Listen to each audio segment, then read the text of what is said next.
Hello viewers, welcome to TNPSC shortcuts by Deepa. So இந்த வீடியோவில் நம்ம திருக்குறள், அதாவது புது சிலபஸ் படி குரூப் 4 குரூப் 2ல் இருக்கக்கூடிய திருக்குறளில் நம்ம 10வது அதிகாரம் தான் பார்க்க போகிறோம். ஸோ ஆல்ரெடி அதிகாரம் 1லேருந்து 9 வரைக்கும் நம்ம கிளாஸ் எடுத்து போஸ்ட் பண்ணியாச்சு. அதுக்கான பிளேலிஸ்ட்டும் நம்ம தனியாக கொடுத்துருக்கோம். டிஎன்பிஎஸ்சி நியூ சிலபஸ் திருக்குறள் அப்படிங்கிற பிளேலிஸ்ட் செக் பண்ணி பார்த்தீங்கனாலே உங்களுக்கு ப்ரீவியஸாக போஸ்ட் பண்ண 9 அதிகாரத்துக்கான வீடியோஸுமே வந்து கிடைக்கும். கடைசியாக போஸ்ட் பண்ணது என்னென்னு பார்த்தீங்கன்னா அவை அஞ்சாமை அப்படிங்கிற அதிகாரம் வந்து நம்ம போஸ்ட் பண்ணியிருப்போம். ஸோ இப்போ வந்து பார்த்திங்கன்னா 10வது அதிகாரமாக சிலபஸில் இருக்கக்கூடிய கண்ணோட்டம் அப்படிங்கிற அதிகாரம் தான் நம்ம பார்க்க போகிறோம். ஸோ இது வந்து நமக்கு பார்த்திங்கன்னா புது சமச்சீர் 10ஆம் வகுப்பில் இருக்கக்கூடிய இயல் 3ல் தான் நமக்கு இடம்பெற்றிருக்கும். பேஜ் நம்பர் பார்த்திங்கன்னா 71.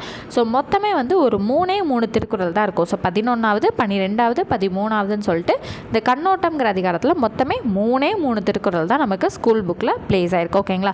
ஸோ பழைய சிலபஸில், அதாவது பழைய சமச்சீர் புத்தகத்தில் எங்கேயாவது இருக்கா மேம்னு கேட்டிங்கன்னா பழைய சமச்சீரில் எங்கேயுமே கிடையாது.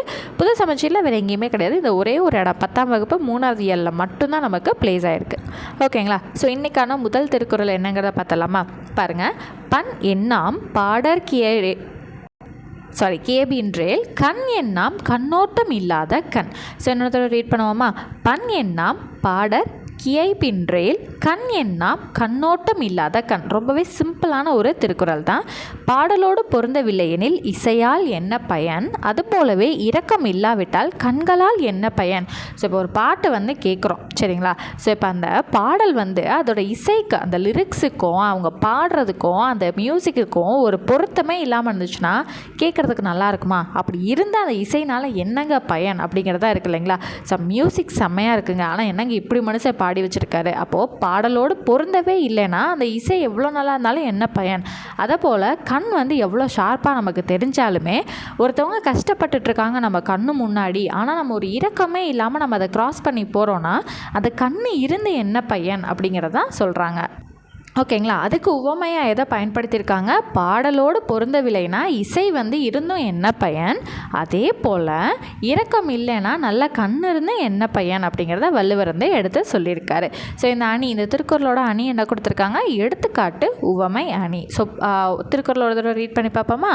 பண் எண்ணாம் பாடற் கியபின்றேல் கண் எண்ணாம் கண்ணோட்டம் இல்லாத கண். ஸோ பண்ணுனா என்னதுங்க? இசை, சரிங்களா? பண்ணோட சொல்லும் பொருளும் என்னது? இசை. ஓகேங்களா? ஸோ பண் எண்ணாம் பாடற் கியபின்றேல், அப்போ பாடலோடு பொருந்தவில்லைனா இசை இருந்து என்ன பயன்? ஸோ இப்போ உங்களுக்கு புரிஞ்சுதா? சரி, அடுத்து கண் எண்ணாம் கண்ணோட்டம் இல்லாத கண். ஸோ கண் இங்கே வந்து என்னதுங்க? இரக்கம் இல்லாமல் கண் இருந்து என்ன பயன், அவ்வளோதான். ஸோ இப்போ திருக்குறளை பார்த்தாலே அதோட பொருள் என்னங்கிறது நமக்கு ஈஸியாக விளங்குது. அணி வந்து பார்த்திங்கன்னா எடுத்துக்காட்டு உவமை அணி, அவ்வளோதாங்க. சரி, இன்றைக்கான 2வது திருக்குறள் பார்த்துருவோமா? ஸோ திருக்குறளை வாசிக்கலாம். கருமம் சிதையாமல் கண்ணோட வல்லார்க்குரிமை உடைத்திவ்வுலகு. கருமம் சிதையாமல் கண்ணோட வல்லார்க்குரிமை உடைத்திவ்வுலகு. ஸோ கருமம்னா என்னதுங்க? செயல், சரிங்களா? கருமம்னா என்னது? செயல். சரி, நடுநிலையாக கடமை தவறாமல் இரக்கம் காட்டுபவருக்கு இவ்வுலகமே உரிமை உடையதாகும். ஸோ தன்னோட கடமையை எக்காரணத்தை கொண்டும் நடுநிலை தவறாமல் வேலை செஞ்சுக்கிட்டே இருக்கணும். ஓகேங்களா?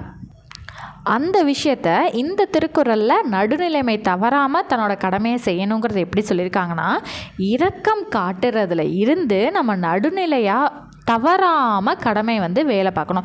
இப்போ வந்து இரக்க குணம் கொண்டவங்க என்ன பண்ணணும்? எல்லா சிச்சுவேஷன்லேயும் எல்லாருக்கும் இரக்கம் காட்டணும். ஸோ அதுதான் வந்து என்னது? நடுநிலையாக கடமையை செய்கிறது. ஸோ இப்போ இந்த சிச்சுவேஷனில் எனக்கு ஃபேவராக நான் பண்ணிக்கிறேன், அந்த சிச்சுவேஷனில் உனக்கு ஃபேவராக பண்ணுறேன், அதுக்கு அடுத்த சிச்சுவேஷனில் நான் வந்து இரக்க குணமாக நடந்துக்கிறேங்கிறதெல்லாம் அப்படி இருக்கக்கூடாது. இரக்கம் காட்டுறவங்க அந்த நடுநிலையை தவறாமல் எந்த விஷயமா இருந்தாலும் இரக்க குணத்தோடு செயல்படணும். அந்த மாதிரி செயல்படுறாங்க அப்படின்னா இந்த உலகமே அவங்களுக்கு உரிமையானதாக இருக்கும் அப்படிங்கிறத வள்ளுவர் வந்து தெரியப்படுத்துகிறாரு. சரி, இப்போ திருக்குறளை பாருங்களேன், நமக்கு அர்த்தம் புரியுதான்னு பார்ப்போம். கருமம் சிதையாமல் கண்ணோட வல்லார்க்கு உரிமை உடைத்து இவ்வுலகு. அப்போ இந்த இடத்துல கருமம்ங்கிறது நமக்கு எதை மீன் பண்ணுது? நம்ம வந்து எண்ணி துணிக கருமம் படித்தோம். அந்த திருக்குறளில் கருமம் வந்து செயல்னு மீன் ஆயிடுச்சு. அப்போ இந்த இடத்துல கருமம்ங்கிறது வந்து நடுநிலை தவறாமல் இருக்கணுங்கிறத எடுத்து சொல்லுது, சரிங்களா? அப்போ கருமம் சிதையாமல் கண்ணோட வல்லார்க்கு உரிமை உடைத்து இவ்வுலகு. அப்போ நடுநிலைமை தவறாமல் கண்ணோடனா என்னது? இரக்கம் காட்டுறவங்களுக்கு உரிமை உடைத்திவ்வுலகு. அப்போ இந்த உலகமே அவங்களுக்கு உரிமையானது அப்படிங்கிறத வள்ளுவர் சொல்லியிருக்காருங்கிறது இப்போ நம்ம திருக்குறளை பார்க்கும்போதே நமக்கு அதோட பொருள் வந்து புரியுது இல்லைங்களா? அவ்வளோதான். அப்போ அவ்வளோ கம்ப்ளீட் ஆயிடுச்சு நமக்கு. அடுத்தது பாருங்கள், இன்றைக்கான லாஸ்ட்டு திருக்குறள். ஸோ 3வது திருக்குறள் தான் பார்க்குறோம். ஆனால் கண்ணோட்டம் அப்படிங்கிறதுல மொத்தமே இந்த 3 திருக்குறள் தான் கொடுத்துருக்காங்க. அதனால் இந்த வீடியோவில் லாஸ்ட்டு திருக்குறள் இது தான் நமக்கு. ஓகேவா? சரி, திருக்குறள் என்னங்க அதை ரீட் பண்ணி பார்ப்போமா? வாங்க ரீட் பண்ணலாம். பெயர் கண்டு நஞ்சுண்டமைவர் நயத்தக்க நாகரிகம் வேண்டுபவர். ஸோ இன்னொரு தடவை ரீட் பண்ணுவோம். பெயர் கண்டு நஞ்சுண்டமைவர் நயத்தக்க நாகரிகம் வேண்டுபவர். விரும்பத்தகுந்த இரக்க இயல்பை கொண்டவர்கள் பிறர் நன்மை கருதி தமக்கு நஞ்சை கொடுத்தாலும் அதனை உண்ணும் பண்பாளர் ஆவர். ஸோ இதுக்கு பெஸ்ட் எக்ஸாம்பிள் நான் ஒரு படத்தை சொல்கிறேன் நான் உங்களுக்கு. ஸோ விஜய் நடித்த புலி அப்படிங்கிற ஒரு படம் இருக்குது இல்லைங்களா? அதில் ஃப்ளாஷ்பேக்கில் ஒரு விஜய் வருவார் இல்லைங்களா? ராஜா மாதிரி, அந்த இளவரசர் மாதிரி வருவார். ஸோ ஒரு கிராம மக்களை காப்பாற்றுறதுக்காக, அந்த ஒரு நல்ல செயலுக்காக என்ன பண்ணுவார், இந்த விஷத்தை நீ குடிச்சிட்டேன்னா இந்த மக்களை நான் விட்டுறேன் அப்படின்னு சொல்லிட்டு வில்லன் வந்து விஷத்தை கொடுப்பார் இல்லைங்களா? அப்போ அந்த மக்கள், அந்த குழந்தைங்களை காப்பாற்றுறதுக்காக விஜய் வந்து என்ன பண்ணுவார், அந்த நஞ்சு நான் சாப்பிட்றேன், அந்த குழந்தைங்களை விட்டுருன்னு சொல்லிட்டு அந்த விஷத்தை சாப்பிட்டுட்டு அவர் இறந்து போயிடுவார் இல்லைங்களா? ஸோ எக்ஸாக்டாக இது வந்து உங்களுக்கு அந்த படத்தோட கதையை இப்போ கேட்டுட்டிங்களா? இப்போ வந்து வாசித்து பாருங்களேன். விரும்பத்தகுந்த இரக்க இயல்பை கொண்டவர்கள், அப்போ ரொம்பவே இரக்க குணத்தை கொண்டவங்க என்ன பண்ணுவாங்கன்னா, பிறர் நன்மை கருதி, மற்றவங்களோட நன்மைக்காக தமக்கு நஞ்சை கொடுத்தாலும் அதனை உண்ணும் பண்பாளர் ஆவர். ஸோ மற்றவங்களை காப்பாற்றணுங்கிறதுக்காக அந்த இடத்துல அவங்க அந்த நஞ்சை சாப்பிட்டாங்க இல்லைங்களா? ஸோ அதை தான் அப்போ விரும்பத்தகுந்த இரக்க இயல்பை கொண்டவர்கள் பிறர் நன்மை கருதி தமக்கு நஞ்சை கொடுத்தாலும் அதனை உண்ணும் பண்பாளர் ஆவர். அவ்வளோதாங்க. அப்போ இங்கே பாருங்களேன், பெயக்கண்டும் நஞ்சுண்டமைவர் நயத்தக்க நாகரிகம் வேண்டுபவர். அவ்வளோதான். இரக்க குணம் கொண்டவங்க மற்றவங்களோட நன்மைக்காக நஞ்சை கொடுத்தாலுமே வந்து அதை சாப்பிட்ருவாங்க. அவ்வளோதான். ஸோ இப்போ இந்த கண்ணோட்டம்ங்கிறதுல இன்றைக்கான 3 திருக்குறள் நம்ம பார்த்து முடிச்சிட்டோம். ஸோ ஒரு தடவை ஃபுல்லாக பார்த்துருவோமா? பண் எண்ணாம் பாடற் கியனின்றேல் கண் எண்ணாம் கண்ணோட்டம் இல்லாத கண். ஸோ பாடலோட இசை பொருந்தலைன்னா அது இருந்து என்ன பயன், அதுபோல் இரக்கம் இல்லைன்னா கண் இருந்து என்ன பயன் அப்படின்றது. ஸோ இதோட அணி வந்து எடுத்துக்காட்டு உவமை அணி. அடுத்தது கருமம் சிதையாமல் கண்ணோட வல்லார் குறிமை உடை திவ்வுலக்கு. ஸோ நடுநிலையை தவறாமல் ஃபாலோ பண்ணணும், அந்த இரக்கம் காட்டுறதா ஃபாலோ பண்ணணும். ஸோ அந்த மாதிரி வந்து கடைபிடிச்சிட்டு வரவங்களுக்கு இந்த உலகமே அவங்களோட உரிமையாக வந்து இருக்கும் அப்படிங்கிறத சொல்லியிருக்காரு. ஸோ அடுத்து கடைசியானது என்னது? பெயர் கண்டும் நஞ்சும் உடைமர் நயத்தக்க நாகரிகம் வேண்டுபவர். அவ்வளோதான். ஸோ இது என்னது? மற்றவங்களோட நன்மைக்காக அந்த இரக்க குணம் கொண்டவர்கள் வந்து நஞ்சை கொடுத்தா கூட உண்ணுட்டு இறந்துடுவாங்க. அதுதான் வந்து அவங்களோட உண்மையான பண்பாக வந்து இருக்கும் அப்படிங்கிறத எடுத்து சொல்லியிருக்காரு. அவ்வளோதாங்க. ஸோ கண்ணோட்டம் வந்து டாபிக் முடிச்சிட்டோமா? ஸோ மொத்தமாக இதோட 10 அதிகாரம் நம்ம கம்ப்ளீட் பண்ணியாச்சு. ஸோ அடுத்தது வந்து 11வது அதிகாரம் என்னன்னு பார்த்தீங்கன்னா அன்புடைமை.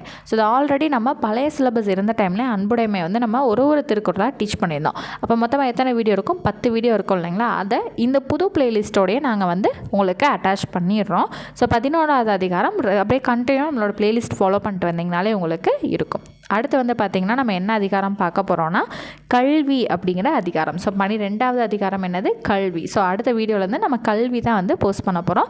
பிகாஸ் அன்புடைமை வந்து நம்ம ஆல்ரெடி போட்டிருக்கோம், அதை அப்படியே நாங்கள் ப்ளேலிஸ்ட்டில் மட்டும் ஆட் பண்ணிடுறோம், செக் பண்ணி படிச்சுக்கோங்க.